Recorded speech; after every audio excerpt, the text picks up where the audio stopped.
Officer, it is actually follow-up to your question, Mr. Presiding Officer.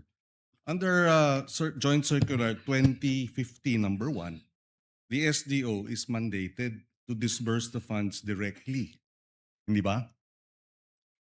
To the final legitimate recipient or purpose. Si La Chica, Colonel La Chica ba yung legitimate recipient? Final legitimate recipient or purpose? Hindi po, Your Honor. Mhm. Kaya ibig sabihin dapat doon ang magdi-disburse na SDO, kayo po 'yun, kayo dapat, hindi po ba ang magbibigay doon sa mga tatanggap tulad ng yun na nga yung mga may alias. Pero ang sinasabi nyo, ang defense po ninyo is dahil confidential in nature at wala kayong access to wala kayong security clearance, hindi na nyo pwedeng pakialaman bilang SDO yung mga ginastos sa mga confidential activities. Parang ganun po sinasabi nyo, no?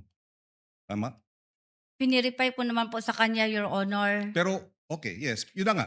Yun lang. Yun lang actually na dapat ang SDO under the Joint Circular should be the one to disburse the amounts to and disbursement means final recipient or purpose. Hindi naman po si Colonel La Chica yung final recipient at hindi rin siya yung for final purpose. Meron pang iba. But yung depensa po ninyo, kaya kayo pinwera ni Colonel La Chica dahil ito confidential activities, wala kayong security clearance kaya hindi kayo dapat nangengelam or hindi nyo na kailangan alamin pa kung paano ginagastos ito. Basta merong sinasabi nga ninyong liquidation and supporting documents.